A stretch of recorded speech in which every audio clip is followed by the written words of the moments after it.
पाटनागढ़ रे उद्घाटन है श्रीराम लाइफ इंश्योरेंस। बलांगीर जिला पाटनागढ़ रे श्रीराम लाइफ इंश्योरेंस रो ऑफिस मार्च 13 रे उद्घाटन हो जायछि। पाटनागढ़ ब्रह्मपुरा छक निकट रे आरंभ है नूतन ब्रांच। यह ओडिसा रो 74 नंबर ब्रांच। ए उद्घाटन उत्सव रे मुख्य अतिथि भाबे श्रीराम लाइफ इंश्योरेंस रो senior vice president Radhakrishna Nayak, मुख्य वक्ता Subodh Kumar Nayak, senior regional head उद्घाटन करिथा बेले Patnagarh BM Ravindra Meher, assistant manager Amarendra Patel, account Himanshu Meher, Dushmant Shah और श्रीराम लाइफ इंश्योरेंस रो समस्त स्टाफ सह ग्राहक माने उपस्थित थिले। पाटनागढ़ रे सर्वोत्तम सेवा जोगाई देबा एहार मुख्य लक्ष्य बोली मुख्य अतिथि श्रीराम लाइफ इंश्योरेंस रो सीनियर वाइस प्रेसिडेंट राधाकृष्ण नायक मत रखिथिले। पुन थरे कहि रखुछु, पाटनागढ़ रे उद्घाटन है श्रीराम लाइफ इंश्योरेंस। बलांगीर जिला पाटनागढ़ रे श्रीराम लाइफ इंश्योरेंस रो ऑफिस मार्च 13 रे उद्घाटन हो जायछि। पाटनागढ़ ब्रह्मपुरा छक निकट रे आरंभ है नूतन ब्रांच। यह ओडिसा रो 74 नंबर ब्रांच। ए उद्घाटन उत्सव रे मुख्य अतिथि भाबे श्रीराम लाइफ इंश्योरेंस रो senior vice president Radhakrishna Nayak, मुख्य वक्ता Subodh Kumar Nayak, senior regional head उद्घाटन करिथा बेले Patnagarh BM Ravindra Meher, assistant manager Amarendra Patel, account Himanshu Meher, Dushmant Shah और श्रीराम लाइफ इंश्योरेंस रो समस्त स्टाफ सह ग्राहक माने उपस्थित थिले। पाटनागढ़ रे सर्वोत्तम सेवा जोगाई देबा एहार मुख्य लक्ष्य बोली मुख्य अतिथि श्रीराम लाइफ इंश्योरेंस रो सीनियर वाइस प्रेसिडेंट राधाकृष्ण नायक मत रखिथिले। ब्यूरो रिपोर्ट, मिर्चा न्यूज। एरिया रे आम ओडिसा रे मध्य कि सारा देश रे मध्य कोन होची लोक 35 प्रमाण कर दियंतु और बहुत में मु भाउची आपन मन पठै दिबो आपन पाइथिन जो 5 तारिख के जो 2 कोटी लोक पकिछ फाइनल काई कोई अपडेट सब। नमस्कार, मु राधाकृष्ण नायक ओडिसा रो श्रीराम लाइफ इंश्योरेंस कंपनी रो इंचार्ज रहिछि। आज आमर पाटनागढ़ सहर में आम ओडिसा 74तम ब्रांच ओपनिंग कले।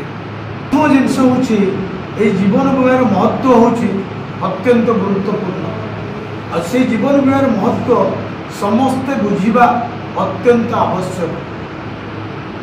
से विषय में सचेतनता आसी मोर जो बंधु मैंने अच्छा कंपनी सहकर्मी आमर जो इंश्योरेंस कंसल्टेंट प्रोफेसर सिलेक्शन जो एजेंट्स मैंने अच्छे समस्त सहित मुझे मीटिंग नेली आ समस्त सहयोग मुझे चाहिए पाटनागढ़ वासी आर्थिक सुरक्षा केमी हम तापर डिटेल्स काम करवा।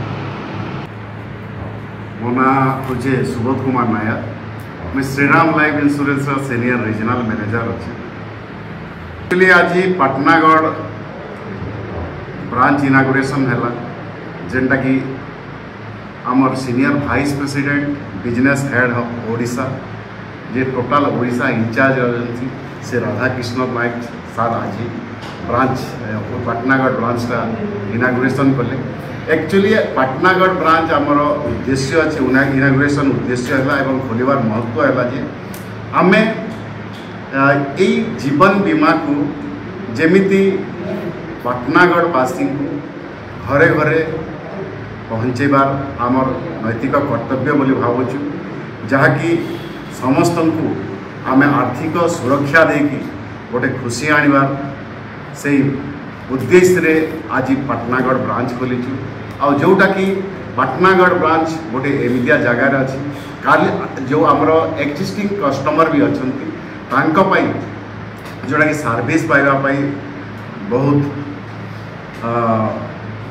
सुविधा माने बलांगीर पाटनागढ़ पदमपुर ये ब्रांच गुड़ाक सर्विस पाइपर एवं भविष्य में आम चाहूँ पाटनागढ़ जे गोटे पोटेंशियलिटी अच्छी तार से पोटेंशियलिटी को क्रिएट करी आम लाइफ इंश्योरेंस को बहुत आग को नेउ बोली आज ये पाटनागढ़ ब्रांच समस्त कार्यकर्ता ब्रांच मैनेजर रविंद्र मेहर, आमर मैनेजर अमरेंद्र पटेल, हिमांशु मेहर एवं आमर बहुत गुड़ाए साथी एजेंट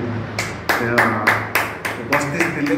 आम भावुची जे पाटनागढ़ रे लाइफ इंश्योरेंस गोटे जागृत एमतिया हम जोटा कि सारा ओडिशा को इंश्योरेंस विषय जिते कथा आसो पाटनागढ़ कथा आस आम से उद्देश्य आज पाटनागढ़ उपस्थित अच्छे।